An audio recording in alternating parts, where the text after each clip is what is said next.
আসসালামু আলাইকুম সম্মানিত দর্শকবৃন্দ। আজকে যে ঘাসটি আপনাদেরকে দেখানো হচ্ছে এটি হলো সেই আমেরিকান 5G অর্থাৎ গুয়াতিমালা ঘাস।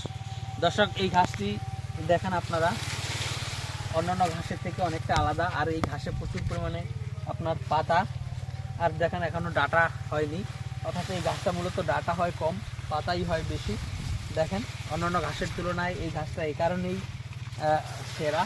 দেখেন, আর এই এদিকে যদি দেখাই তো দর্শক দেখেন কি পরিমাণ পাতা। এই গুয়াতিমালা ঘাসটি ডাটা কম হওয়ার কারণে, পাতা বেশি হওয়ার কারণে এটি গরু, ছাগল, ভেড়া, মহিষ, গারল যে কোনো গবাদি পশুই অন্যান্য ঘাসের তুলনায় এই ঘাসটি বেশি খায়। তো দর্শক শ্রোতা, আমরা এই গুয়াতিমালা ঘাসটি মূলত চাষ করেছি অনেক আগেই। বাংলাদেশে যখন এই ঘাসটা প্রথম এসেছে তখনই কিন্তু আমরা এই ঘাসটা চাষ করি, এবং তারপর থেকে আমরা অল্প কিছু ভিডিও আমাদের চ্যানেলে গুয়াতিমালা ঘাসের আপলোড করেছিলাম। অনেক কাস্টমারই আমাদের কাছ থেকে এই ঘাসের কাটিং চেয়েছেন, আমরা তখন এই ঘাসের কাটিংগুলো দিতে পারিনি। তো দর্শক, এখন আমাদের কাছে এই ঘাসের কাটিংগুলো রেডি হয়েছে। এখন আপনারা চাইলে এই ঘাসের কাটিং আমাদের কাছ থেকে নিতে পারেন। শুধু গুয়াতিমালা নয়, বর্তমানে সব ধরনের ঘাসের কাটিং আমাদের কাছে রয়েছে। আপনি চাইলে যে কোনো ঘাসের কাটিং আমাদের কাছ থেকে সংগ্রহ করতে পারেন।